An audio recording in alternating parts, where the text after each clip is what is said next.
Today I have got something so special for you. It's a Promaster Camper Van Tour that's all about creativity. It's customized, and the owner, Debra, has such a big heart. I cannot wait for you to meet her. This is not just a regular van. Every space is, every nook and cranny really, tells a story about this smart design and a touch of Debra's do-it-yourself magic. You'll see what I mean once you watch this. But guess what? She's also a 3D printing wizard. So you want to stay to the end for some extra footage that I captured on that. I can't wait for you to see her van and meet this fabulous woman. She's really incredible. So enjoy, and don't forget to give this video a like. See you down the road. So this is Deb, and Deb has a Promaster. Yes, I have the Thor Sequence. It's a 3500 extended Promaster. The extra foot or so longer than the regular size. Thor also makes a shorter version, 136. Yeah, mine is the longest one. Okay. So it's very comfortable inside. And what year is it? Mine's a 21 model year, but it's a 2020 Promaster. Is that an awning up there? Yes, we have the awning. We've got solar, a fan, a line guard, Wi-Fi booster, internet access point, and I have the K layout, which has the couch that turns into a bed. I don't pull it out for just me, so I'll just take the cushions off, and then I have a memory foam that I unfold and just lay on the top, and it goes straight to a bed. But I also added this table, and then I have a table right here that pulls out. Oh, let's see that. So you can just pull this up. Oh, okay. Pull this up and over. And so you have plenty of table space. This will swivel. And is that your booster? This is just my phone charger. I do have a Wii Boost, which I plug into a port there, and it's running here, and I just run it out the door to the roof. So you can put a data card in there and receive internet that way, but it also boosts the TV signal and your phone signal to a certain degree. Okay. Or you can hook a hotspot, your phone hotspot, to it, and then share devices with that. Oh, nice. So it's not quite as sophisticated as Starlink. Not at all. Not at all. Okay. Yeah, someday. That would be nice. Right. Yeah. And so I put in a 12-volt TV instead of the one that comes with it, and added a Roku stream bar, so that improves the sound.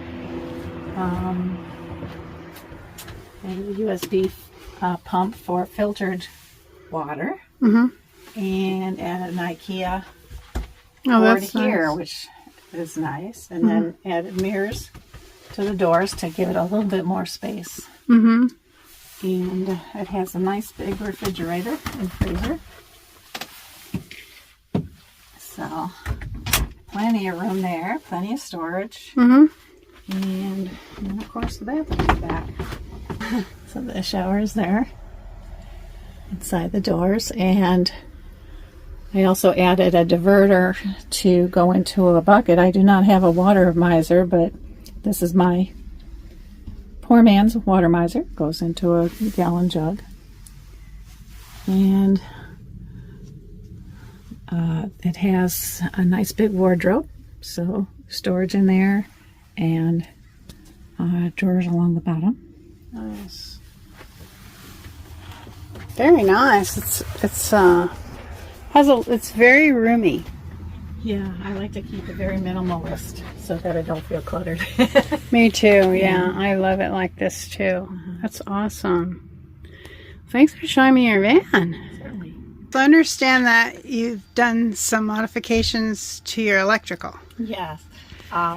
originally came with a 190 watt solar panel and two 100 amp hour AGM batteries. So that only gives you 100 amps usable, which barely runs a refrigerator overnight. Oh. So I found I really needed more power. So added another panel, and that's great for sunny days, but there's a lot of days that aren't. So then I changed to an MPPT controller to boost up the solar a little bit. I installed a 3,000 watt inverter, and that is underneath the bed here, so that I can run more powerful devices like an induction cooktop, or I can run a small heater, or even run the air conditioner for a short while, or the microwave without having to start up the generator. Okay, so this also has a generator. Yes, it does. That's nice. And it's the silent one, so it's very quiet, which is very nice. Very nice. And then I added two 206 amp hour lithium batteries. And everything is stored underneath here. Yeah. So that gives me plenty of power right now, so I'm very happy with that now that that's done. And did you do that yourself, or did you Yeah. have to have someone do it? I did have somebody help bring down the batteries from the bottom of the van due to the weight, but I've done everything else. Wow. So do you have an electrical background? Or? No, a lot of YouTube, a lot of asking on Facebook pages for advice. They taught me that I needed a transfer switch to go between shore power, generator, and the inverter. So that was very helpful. And from there you learn what gauge wire you need. I also added a DC to DC charger, so when I'm driving it charges the batteries. And I also found from the UK, because they don't sell it in the States, but it's a little module you put on there that trickle charges my chassis battery so it doesn't go dead all the time. So I am so happy with the setup right now because I don't worry about power in any way. Wow, that is a lot of knowledge that you had to source out and figure out. Yeah. Wow, good for you. Yeah, I really enjoy doing that. I don't know, it's the camping experience to me is what can I do with the van, you know, what can I make or modify. That's the fun of it all. Wow, that's awesome. And what other hobbies do you have? I'm into 3D printing. I have here with my lamp, which was with my first camper, which is an A-light. And you made this with your 3D printer? Yes. The whole thing? This portion. This is actually one of those little scramble pots that you find. Okay. And you added this portion I printed this portion. So it's a photo of my camper at Red Rock.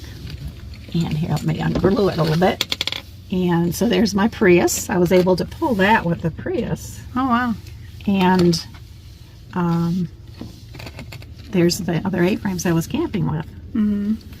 So that turned out really nice, I thought. Yeah. It was a very well in the dark.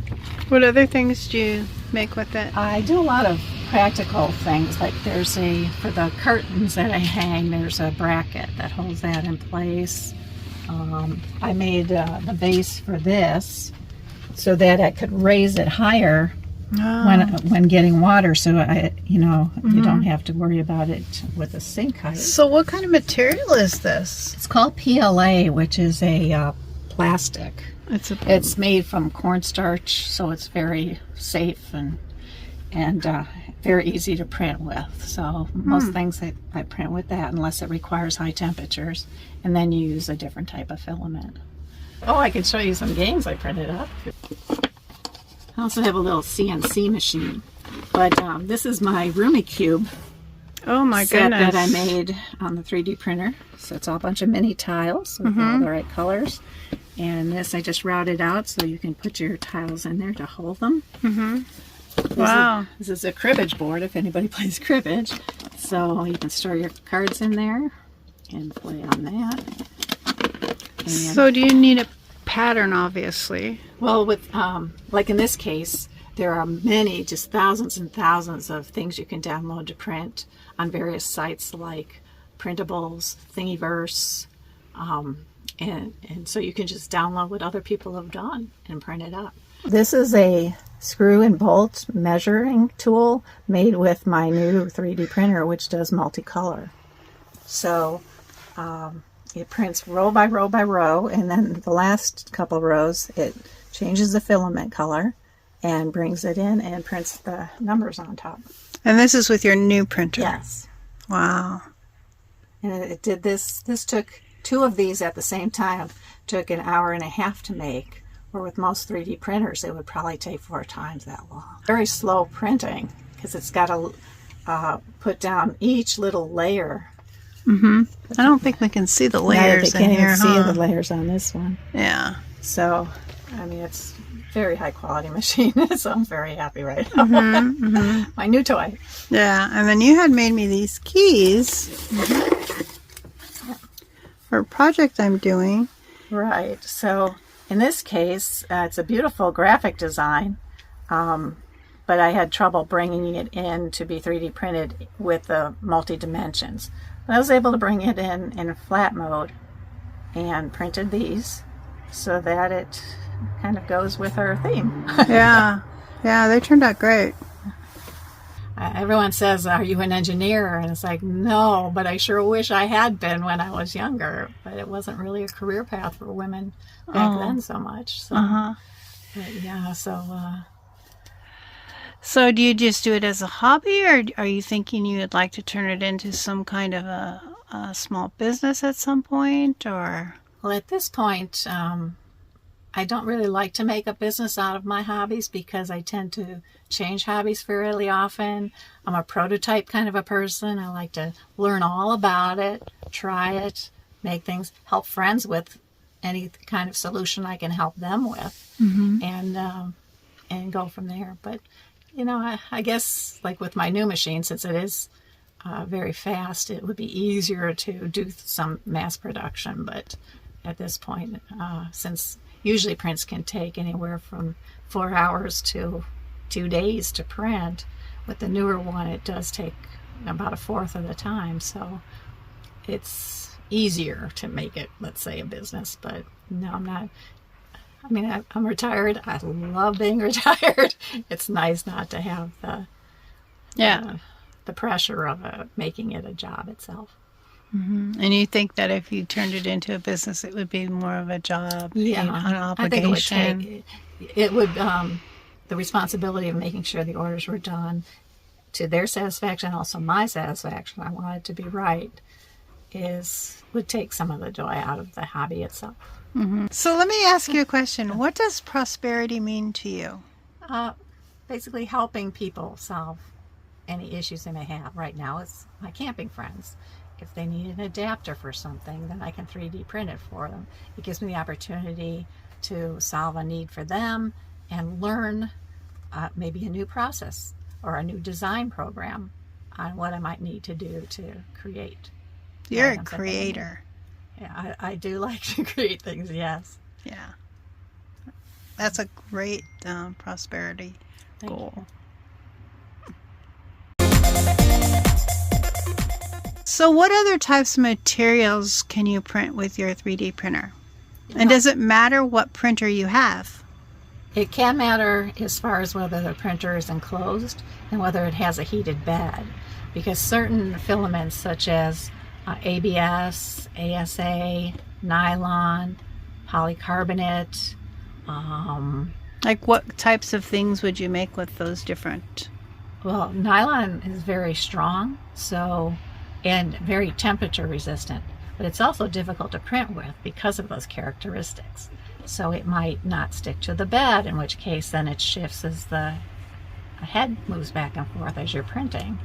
PETG is what water bottles are made out of, and it can handle higher temperatures without deforming, unlike PLA, which is the most common. So if you're building, let's say, a shade for your GPS in your car, and it's over 100 degrees in the summer, if you use PLA, you'll just see it drooping down because it can't maintain its structure. Oh. Where with PETG or ABS is used in most car parts. It's meant for high temperatures, long durability, but it is more difficult to print with because you have to have an enclosure. It has to stay hot while you're printing it, otherwise it will, the layers may separate as you're making it. So the thing is too, is like with my old printer, it did not have an enclosure. I could have made one, but the new one is made for this kind of material. So you just put on a spool of the plastic that you want to use, push, you have a design, you have to run it through a slicer program, which gives you code for every single line and space that the head is moving around. And you feed that to the printer, and the printer takes it from there. Wow, that's fascinating. It's fun. And you said that they have farms out there that they're just doing custom orders? Yeah, there's people who will have anywhere from 5 to 500 of these printers set up on shelves, and they may make a custom part for automobiles. Your van might have something. I know, like with the Promaster here, people often have a problem with the slider door handle breaking off, or it's uncomfortable for them if they have arthritis. So there's people out there who will design one that is more ergonomic for them, and they'll sell that. Or hooks to hang your curtains. Or I did that for my friend. She has a little casita, and it has a special kind of a clip for the draperies that's only in Europe. And I found somebody had uploaded a design for that, and I printed those up for her, because otherwise she would have had to buy 3 new sets of the track for just a few of these clips. And I was able to make her hundreds of the clips. She's got more than she'll ever need. I mean, when you're passionate about something, it just comes so naturally to you, It really does. They'll say they're doing this, that, or that. Oh, I know a print that I can do that. Well, fix that. Or so it's fun. So do you love when people ask you to do little projects for them? Yeah, I do. Okay, that's good to know. Yeah, I was very happy to do the mugs and keys, and like I said, life's a learning process. Maybe retired, and I may not want a full-time job, but it keeps the mind occupied and sharp. And awesome. Thank you for sharing.